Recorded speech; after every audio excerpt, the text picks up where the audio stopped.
Hey everybody, you are tuned in to Hanging with Here to Zen, the show that is a place for people who love all kinds of music. We really hope you enjoy your time with us today. Make sure you hit subscribe if you already haven't, and hit that notification bell to be kept up to date. We would love to hear from you over on our social media platforms, so just search Here to Zen and you'll find us. Lastly, could you leave us a review on Apple Podcasts, Spotify or Google Podcasts, or wherever you're going to be tuning in from? Those reviews help other people to find us, so we appreciate the reviews and the support. Thanks so much for tuning in.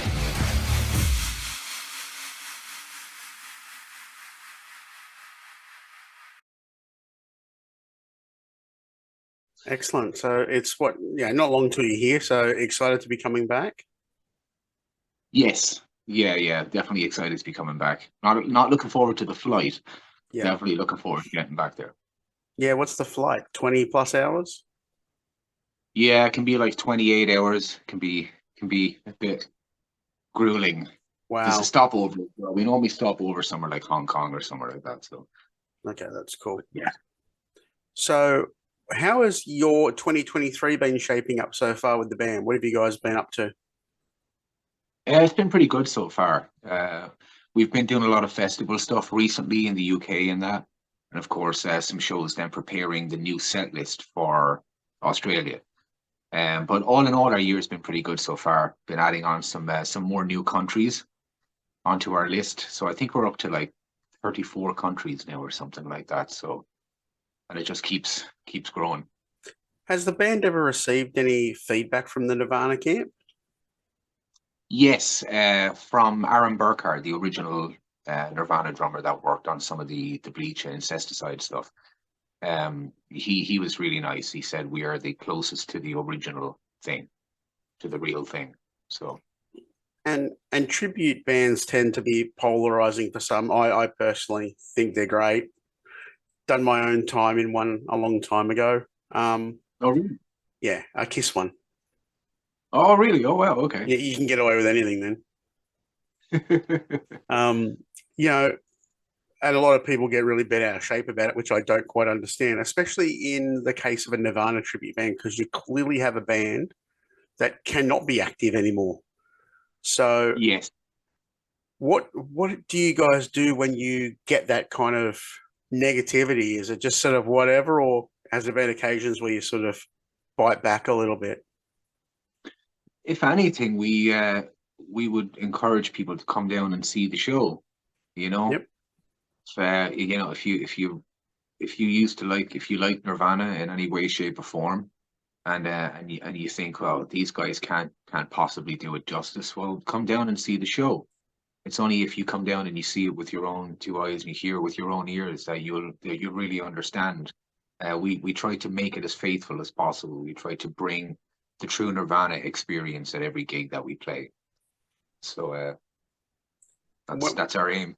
when it comes to putting a tribute together, like a lot of people try to mimic their voice to sound like the person or play like the person. Do you think that it's more important to create the vibe of what Nirvana would have been like back in the 90s rather than I need to sound like Kurt exactly? Yeah, I think so. I mean, I don't really focus on that. I just open my mouth and the voice that you hear on stage is just me singing. Yep. I mean, I'm not really trying to do anything. There's certain inflections in certain words in some cases that I'm probably enhancing just that little bit more to get it that bit closer to Kurt, obviously. But no, it really is the vibe on stage. I mean, for a long time I wouldn't speak so much. Kurt didn't tend to speak so much on stage, so I wouldn't speak so much. But lately I've been coming out of my shell, let's say, a little bit more, and we've been having fun with the audience, and I think the audiences have been enjoying that as well.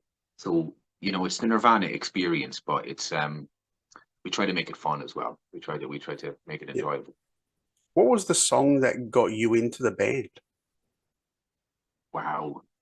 I first heard Nirvana through Bleach. There was a much older guy passed it to somebody in my class who gave me a listen to it, and I was listening to Metallica when I was like a little kid.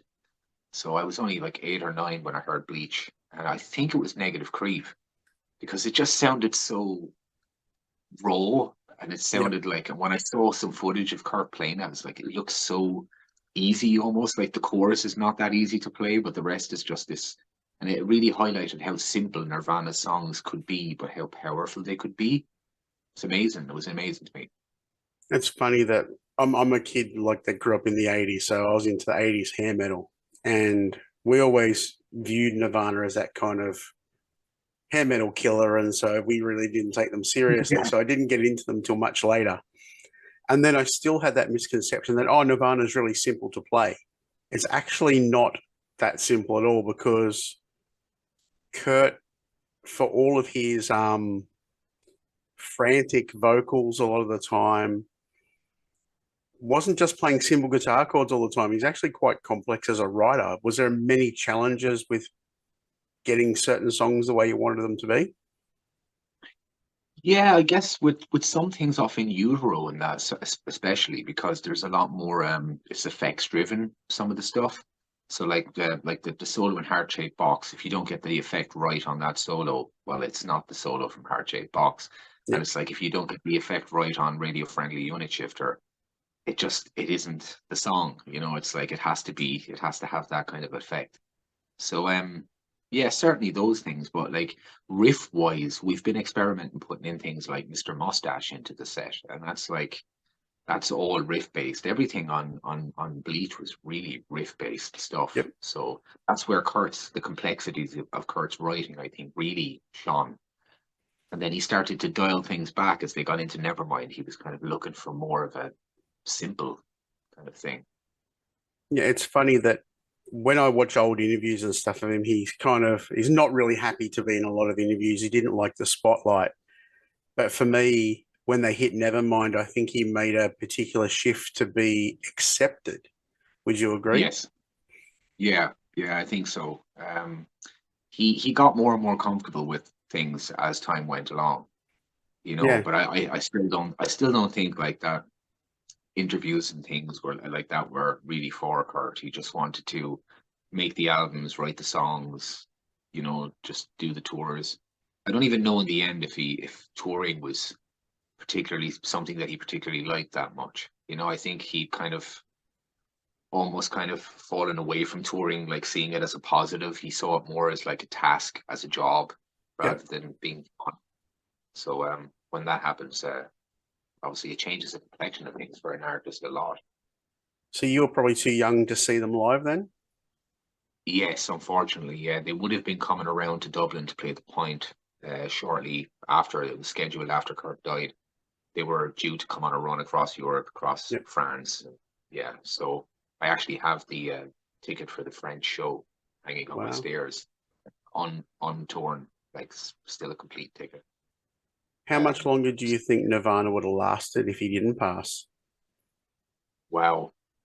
I mean, it's hard to say, isn't it? I mean, they could have lasted another album or two, surely, but like Kurt he surely would have gone on to write some really great stuff. Yep. I mean, he was moving and I think he really enjoyed the idea of the unplugged kind of environment. Yep. I think he enjoyed that a lot. I think there would have been some interesting things going forward. Had he survived, had he stuck around. So yeah, it's a shame really because we'll never know. But he's left behind some demos and things like there's a song called Do Re Mi, which was like I think like the last song that he wrote recorded on his own. And we're thinking at some point that we could try to finish that as a band track, as a full band song, and add that to the set as well. Um, I do think that that's possible. Okay. So it's just a case of, yeah, yeah. I think it would work. Especially, it's a pity we didn't get it ready for Australia, but you never know. There's still time. The one thing I've always thought Nirvana's music lends itself to is orchestral accompaniment. Have you guys ever thought about going big and reaching out to an orchestra and doing like an orchestral Nirvana? It's come up in the past. We spoke about it with somebody we used to work with in Slovenia, um, and yeah, it's come up in the past. It's a difficult one though because there's a lot that goes into this. It's Yeah. like there's a whole aspect of that show that I wouldn't even understand myself. I Yeah. would just turn, I would sit down, put my guitar on, and then, but um, it could be something that we could work on down the line. I've always wanted to do something like that with the Unplugged show.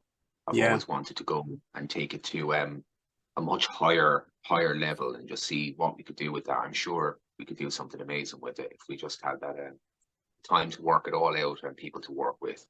So fingers crossed we could make that happen at some point, actually. Yeah, the Unplugged show for a lot of people is like the epitome of Nirvana. Like I know we were back home in Sydney on a trip recently, and we went in to Utopia. I don't know if you guys have been in there shopping for records with Danny when you've been down. If not, make I'm him not take you. sure. Make I'm him not take you. sure. Yeah, I'll make him take me. Yes. Yeah, but my wife found Unplugged on DVD, which she'd never seen on DVD, and she's like, Oh wow. Okay. I have to get this, because it was VHS back in the day, Yeah. So that's I know And when we it's were in not. there. It's so much longer on DVD. It's like the Yeah, full cut and stuff like that as well. So it's so much more of an experience. it was lovely to see that kind of emotion in see you find it in the rack and get excited over it, too, Yeah. because Yeah. that's what that whole unplugged thing did for a lot of people. Hmm. So have I you? remember. I remember back in the day. Sorry, I Yeah, remember back in the day going in and buying Unplugged when it came out, and I remember I think I bought it on cassette. wow. So yeah, Yeah, well, they're coming back into fashion now. So they really are. Yeah, yeah, they really are. have you guys done a full unplugged show yet?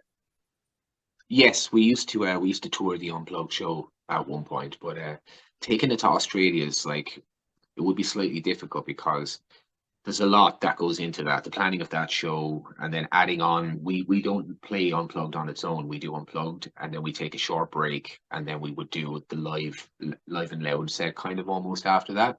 So it's a big show, but there's a lot more equipment, a lot more gear. I have to ship my guitar with me, my acoustic guitar to Australia, have a spare acoustic guitar in Yep. Australia, and so many more things. So maybe at some point we'll be able to do it over there. And a lot of the times bands do the front to backs and stuff like that, where they'll take an album, play it in full. Has there been one that you really want to play in full that you haven't gotten around to doing yet? Mm. Well, I wanted to do a Utero in full, but we're doing it now. But we're not doing it back to back. We're not going to play on the Australian tour. We're not going to play like the opening track to the end track. We're Yeah, going to mix things up a little bit because we want to add in a bunch of classics and a bunch of other things in there as well, and kind of really flesh out the set. Otherwise, it'd be a really short, boring set for people, and they always know what's going to come next, and we want to keep people guessing. yeah. Does that Kurt sweater get uncomfortable? Is it itchy? Oh, the red and black one? Yeah, No, not really. No, I enjoy wearing it. It gets a bit warm though sometimes because I have tattoos. yep, I have tattoos all over my arms, right? So when I'm on stage, I wear long sleeve t-shirts pulled over my fingers, kind of like Kurt used to do years yep. ago. So when I do that, if I wear the red and black jumper, I have to wear that over a long sleeve t-shirt. Sometimes a long sleeve t-shirt, a short sleeve t-shirt, then the jumper. So I don't get itchy. I get really warm. I get really sweaty up there. Right. Um, Outside of doing the Nirvana band, what do you do musically for yourself? I used to do a thing called Freaks Like Me, another band called Freaks Like Me. I used to write some original stuff for that. We had a record out through Sony about 5 years ago. It's still on Spotify. But over the past few years, I haven't really been doing anything original. I've kind of dialed back on it. I play stuff at home and I write stuff at home, but I haven't released anything. It's just that the Nirvana stuff got so overwhelming for a while with the touring, and then we had COVID. And through COVID, I was writing some material, but material that nobody's ever got to hear yet. So maybe at some point I'll go back and approach a label and think about doing stuff again. But for the moment, if you want to hear anything, there's an album called Philosophies for the Modern Ant, and it's up on Spotify, and that's by Freaks Like Me. Okay. What kind of vibe is that band? It's like experimental grunge. That's the only Wow. way I can explain it because it's like there's some different influences. I like the Beatles and stuff as well, so there's some other influences in there. And if the project had kept going, it would have changed a bit. It would have there was a lot more experimental music and stuff that was already written. It was like a full album written. ready to go. But in the end, we put out like a 5 or 6 track EP through Sony, and Okay. that just sort of fizzled out. Do you guys let your drummer get the spotlight and make him sing Marigold, the soul Dave Grohl song? No, but I'm hoping Brad's going to do that soon. We've been talking about Brad doing his backing vocals and stuff lately, actually. So you never know. Yeah, I'm going to twist his arm. why not? Now, I want to finish up with you giving me the Nirvana show spiel to the Nirvana, how do I say them? Tragic, the Nirvana Tragic that misses the band but can't get themselves over the line to come and see a tribute band. How would you sell it to them? Well, if you were at an age where you could have seen Nirvana, but you didn't get to see Nirvana, if you're at an age where you wanted to see Nirvana, but you could never possibly see them, this is your only opportunity. This is as close as you're probably ever going to get in your entire life. And as Loudwire magazine said, the closest you will ever hear to the voice of Cobain. So I don't want to toot my own horn, but it's been said numerous times now. So if you want to get the proper Nirvana tribute experience, come down and see us at one of our shows in Australia. We're in Adelaide on the 10th, Melbourne on the 11th, Sydney on the 12th, Brisbane on the 13th, and we're on the Gold Coast on the 16th. So John, I got it all right here in front of me. You smashed it, man. You smashed it. All right. Well, I'll probably either see you at Brisbane or Gold Coast or both. Why not? Yes. Should Okay. be fun. Yeah, man, come down.